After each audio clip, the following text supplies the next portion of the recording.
नमस्कार दोस्तों। आज हम देखेंगे भारतीय रेलवे के राजस्व और आय का वर्गीकरण। कहाँ से रेलवे के पास पैसा आता है, किस तरह से कमाई होती है, इसको हम लोग मतलब देखेंगे। ये जितने भी एलडीसी ग्रुप बी के परीक्षा होते हैं उस सभी में इससे सवाल पूछे जाते हैं। जैसे सीएम हो गया, एपीओ हो गया, एओम हो गया, ईटीसी, या ट्रेन मैनेजर का एग्जाम हो गया, या सीसीटीसी का एग्जाम हो गया, सभी से इसमें प्रश्न आते हैं। तो चलिए इसको एक बार हम लोग विस्तार पूर्वक देखते हैं। तो रेलवे का जो है ये राजस्व और आय का वर्गीकरण जो है इसको मतलब कहाँ से प्राप्त होता है, तो ये एक ट्रैफिक अर्निंग्स होती है इसकी, एक नॉन फेयर रेवेन्यू होता है, और बजटिंग होता है, ऑपरेटिंग रेशियो होता है। तो ये सबसे संबंधित हम लोग मतलब अब एक वे में देखते हैं कि कैसे कैसे इसको अर्निंग होती है। अगर ट्रैफिक से होती है तो कौन कौन से ट्रैफिक के तहत होती है, और नॉन ट्रैफिक से होती है तो किस में इसकी अर्निंग्स आती है। तो चलिए देखते हैं। रेलवे की आय का प्रमुख ढांचा जो है ये एक हो गया आपका ट्रैफिक अर्निंग्स होता है। रेलवे के मूल व्यवसाय से होने वाली आय को हम लोग ट्रैफिक अर्निंग्स कहते हैं, यानी कि परिवहन, ये जो गाड़ियां चलती हैं वो उससे संबंधित जितने भी अर्निंग्स होते हैं वो ट्रैफिक अर्निंग्स होते हैं। और एक होता है नॉन ट्रैफिक अर्निंग्स, यानी अन्य स्रोतों से आय जो होता है रेलवे को, उसको नॉन ट्रैफिक अर्निंग्स में हम लोग डालते हैं। तो कुल मिलाकर अगर देखा जाए रेलवे को तो ये दो ही प्रकार के अर्निंग्स होते हैं, एक ट्रैफिक अर्निंग्स हो गया, एक नॉन ट्रैफिक अर्निंग्स हो गया। अब देखेंगे कि ट्रैफिक अर्निंग्स के अंतर्गत कौन कौन से आ रहे हैं और नॉन ट्रैफिक के अंतर्गत कौन कौन से इसका अर्निंग का स्रोत है। तो भारतीय रेलवे एक वाणिज्यिक संगठन है और कमर्शियल एंटरप्राइज, जिसका उद्देश्य परिवहन सेवाओं से राजस्व अर्जित करना होता है। अब देखते हैं ट्रैफिक अर्निंग से तीन स्तंभ है इसमें होता है। एक होता है आपका एब्स्ट्रैक्ट एक्स होता है, इसमें कोचिंग अर्निंग्स होती है, यात्रियों और उनके सामान से जो आय होता है उस वो कोचिंग अर्निंग्स में आता है। और एक हो गया गुड्स अर्निंग हो गया, ये माल ढुलाई से जो आय होता है ये गुड्स अर्निंग में आता है। और तीसरा हो गया सन्ड्री अर्निंग्स, यानी इसको अन्य अन्य विविध यातायात से जो आय होती है उसे सन्ड्री अर्निंग के अंतर्गत रखते हैं। सन्ड्री अर्निंग का मतलब होता है कि छिटपुट जो आय होती है ये इसके द्वारा अर्निंग्स रेलवे के द्वारा जो होती है उसको हम सन्ड्री अर्निंग रखते हैं। तो एग्जाम में कई बार इस तरह के क्वेश्चन डायरेक्ट पूछे गए हैं कि कोचिंग अर्निंग्स जो होती है वो किसके अंतर्गत रखा जाता है, तो एब्स्ट्रैक्ट एक्स के अंतर्गत रखा जाता है। और गुड्स अर्निंग जो होती है रेलवे को वो किसके अंतर्गत है, तो एब्स्ट्रैक्ट वाई के अंतर्गत रखा जाता है। और एब्स्ट्रैक्ट जेड के अंतर्गत जो है सन्ड्री अर्निंग, यानी कि अन्य विविध आय जो होता है रेलवे को वो एब्स्ट्रैक्ट जेड में रखते हैं। तो इससे संबंधित प्रश्न बनते हैं और इसको आप लोग ध्यान रखेंगे। अब देखते हैं ट्रैफिक का अर्थ केवल टिकट नहीं होता है, इसमें परिवहन से जुड़ी सभी गतिविधियां शामिल होती हैं। अब देखते हैं एब्स्ट्रैक्ट एक्स कोचिंग अर्निंग्स, तो यात्रियों के परिवहन और उससे संबंधित सेवाओं से प्राप्त आय जो होता है वो आपका कोचिंग अर्निंग्स होता है। तो इसमें देखते हैं यात्री किराया, यानी कि पैसेंजर के फेयर से जो भी आए होते हैं वो आपका कोचिंग अर्निंग्स में आते हैं। प्लेटफॉर्म टिकट, जितने भी लोग प्लेटफॉर्म टिकट लेते हैं वो उससे आय होता है, वो आपका कोचिंग अर्निंग्स में आता है। स्पेशल ट्रेन चलती है, स्पेशल ट्रेन और पर्यटक ट्रेन चलती है, स्पेशल और टूरिस्ट ट्रेन, इससे भी जो आय होते हैं वो हम लोग कोचिंग अर्निंग्स के तहत रखते हैं। स्पेशल ट्रेन के नंबर जो होता है वो 0 से शुरू होता है, तो वो सारी स्पेशल ट्रेनें होती हैं। अब देखते हैं पार्सल और लगेज से होने वाली आय जो होती है वो भी कोचिंग अर्निंग का हिस्सा है, यानी एब्स्ट्रैक्ट एक्स का हिस्सा है। ये सेवाएं यात्री गाड़ियों, पैसेंजर ट्रेन या पार्सल वैन द्वारा संचालित होती है। इन्हें गुड्स नहीं समझना चाहिए, ये कोचिंग के अंतर्गत ही आते हैं। कई बार एग्जाम में पूछा जाता है कि पार्सल से अर्निंग जो होती है वो किसके अंतर्गत आती है, वो गुड्स अर्निंग होती है या कोचिंग अर्निंग्स होती है, तो ये कोचिंग अर्निंग्स होती है। पार्सल और लगेज हमेशा कोचिंग अर्निंग्स ही होता है। एब्स्ट्रैक्ट वाई गुड्स अर्निंग, ये मालगाड़ियों द्वारा माल ढुलाई से प्राप्त आय जो होता है वो गुड्स अर्निंग होता है। इसमें दो तरह का सबसे महत्वपूर्ण होता है, एक होता है डेमरेज और एक होता है वारफेज। अब कई लोग जो है डेमरेज और वारफेज में कंफ्यूज रहते हैं, तो चलिए हम बताते हैं डेमरेज क्या है और वारफेज क्या है। जब बैगन को निर्धारित फ्री टाइम से अधिक समय तक रोका जाता है तो उस पर डेमरेज चार्ज लगता है। जैसे मान लीजिए कोई मालगाड़ी है, अगर मालगाड़ी को लोडिंग के लिए दिया गया 5 घंटा, ठीक, और मालगाड़ी साइडिंग में आती है और उसको लोडिंग के लिए 5 घंटे से ज़्यादा लगा, या अनलोडिंग में 5 घंटे से ज़्यादा, मान लीजिए 7 घंटे लग रहा है अनलोडिंग या लोडिंग में, तो 5 घंटे रेलवे के द्वारा दिया गया समय है, तो ये 2 घंटे जो हो गया, ये 2 घंटे का डिमरेज चार्ज जो है रेलवे द्वारा लिया जाएगा। वारफेज जो होता है, जब माल को रेलवे परिसर या प्लेटफॉर्म पर निर्धारित समय से अधिक समय तक छोड़ा जाता है, तो इस पर पेनाल्टी के रूप में वारफेज चार्ज लगता है। जैसे मान लीजिए कोई मालगाड़ी आती है और साइडिंग में माल तो उतर गया, लेकिन प्लेटफॉर्म पर मान लीजिए रखने के लिए रेलवे के द्वारा 12 घंटे में समय दिया गया कि आपको हटा लेना है। अगर 12 घंटे से ज़्यादा समय के लिए यहाँ पर रखा जाता है प्लेटफॉर्म पर, तो उसके लिए वारफेज चार्ज लगता है। यानी सीधा सा है कि डिमरेज जो लगता है ये वैगन डिटेंशन है, और वारफेज जो होता है ये जो गुड्स सामान होता है वो डिटेंशन होता है, तो उसके लिए लगता है। अब देखते हैं एब्स्ट्रैक्ट जेड, ये सन्ड्री अर्निंग्स होती है। यह आय सीधे परिवहन किराया नहीं है, लेकिन यह यातायात संचालन पर निर्भर करती है। इसमें होता है खान पान लाइसेंस शुल्क, कैटरिंग लाइसेंस फीस जो होता है, पार्किंग फीस जो आता है, ये सन्ड्री अर्निंग में आता है। विज्ञापनों से आय जो होता है एडवर्टाइजमेंट, ये सन्ड्री अर्निंग के अंतर्गत आता है। रिटायरिंग रूम का किराया जो होता है सन्ड्री अर्निंग के अंतर्गत आता है। क्लॉक रूम से जो आय होती है वो भी सन्ड्री अर्निंग के तहत आती है।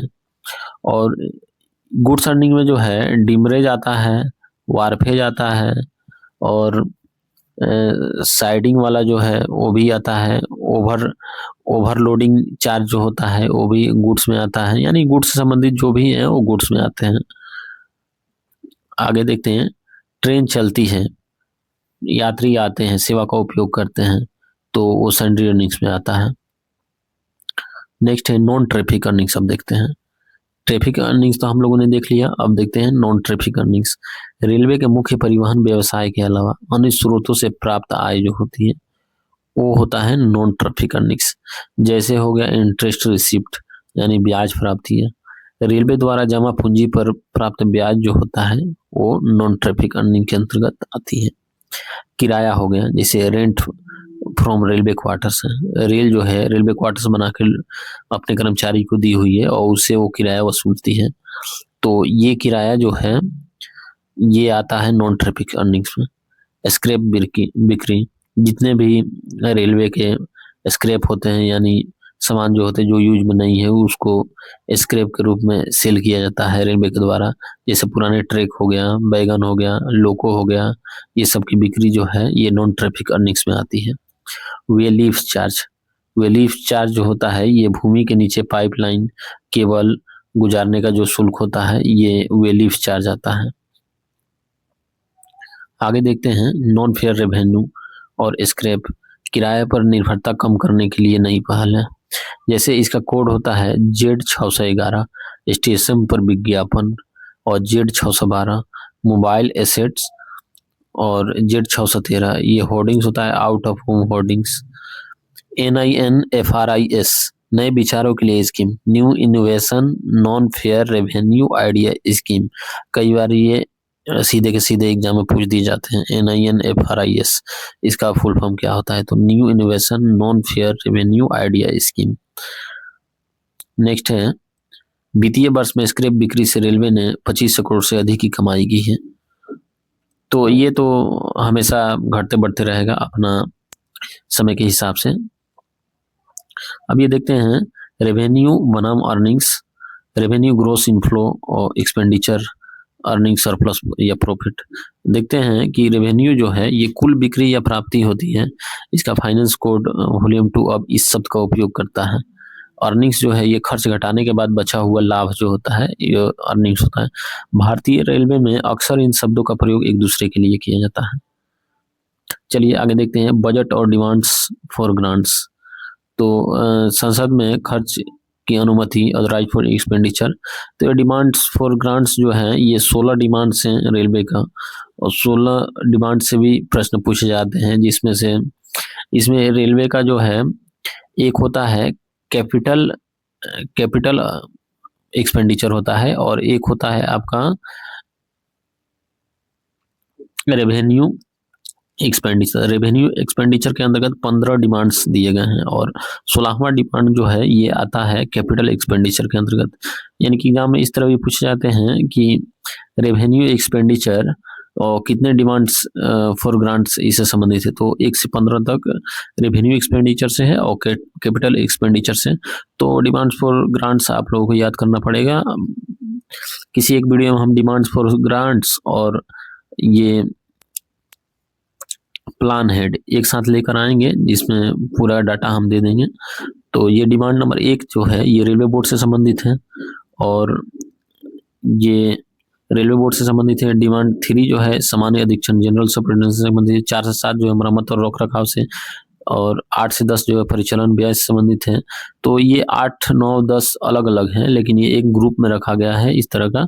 और स्टाफ कल्याण जो है 11 संबंधित है और संपत्ति का अधिग्रहण जो है संपत्ति अधिग्रहण एसेट एक्विजिशन ये कैपिटल जो है ये डिमांड नंबर 16। अब व्यय का वर्गीकरण कैपिटल बनाम रेवेन्यू। कैपिटल नई संपत्ति का निर्माण जो होता है, पिंक बॉक्स 50 लाख से अधिक के लिए पिंक बुक होता है और लॉ 50 लाख से कम के लिए ये लॉ होता है। अब देखते हैं ये रेवेन्यू ऑफेन दैनिक संचालन और रख रखाव के लिए। तो ये तो बहुत सारे हैं, ये याद करना भी उतना संभव नहीं है, लेकिन फिर भी आप लोग इसको एक बार देख लेंगे। प्राइमरी व्यय के प्रकार जो है, एक में आते हैं सैलरीज एंड वैगन वेतन मजदूरी, 2 में dearness productivity house rent allowance, और इसी तरह जो है ये ओवर टाइम अलाउंस 11 में आते हैं। इसके बाद भी और भी बहुत सारे हैं, तो ये खैर लिस्ट बनाकर हम बाद में दे देंगे आप लोगों को। अब देखते हैं ऑपरेटिंग रेशियो। ये ऑपरेटिंग रेशियो क्या है? तो ऑपरेटिंग रेशियो जो होता है ये ग्रॉस वर्किंग एक्सपेंस होता है। ठीक, ग्रॉस वर्किंग एक्सपेंस को ग्रॉस अर्निंग, यानी ग्रॉस अर्निंग मान लीजिए ग्रॉस वर्किंग एक्सपेंस है, मान लीजिए कि हमारा ग्रॉस वर्किंग एक्सपेंस हम 50 रुपया मतलब खर्च कर रहे हैं और वर्किंग ग्रॉस पूरे अर्निंग होगा मान लीजिए 100 रुपया है और इसको 100 से गुने करेंगे तो हमारा ये 50 आ जाएगा, 50% आ जाएगा। तो यह रेलवे का वित्तीय सेहत का बैरोमीटर है, मतलब इसे मापा जाता है। नियम कम अनुपात बराबर बेहतर प्रदर्शन। यदि अनुपात कम रहा तो उसमें बेहतर प्रदर्शन माना जाता है। जैसे मान लीजिए कि 98 पैसे खर्च किया गया, ठीक, और उससे आउटपुट निकल रहा है 1 रुपया, तो रेलवे को इसमें 2 पैसे का लाभ हुआ। तो ऑपरेटिंग रेशियो ये निकाला कैसे जाता है? तो ग्रॉस वर्किंग एक्सपेंस और बट्टे में ग्रॉस अर्निंग और गुने 100 करने से ये ऑपरेटिंग रेशियो निकलता है। आगे देखते हैं डिजिटल निगरानी और पारदर्शिता।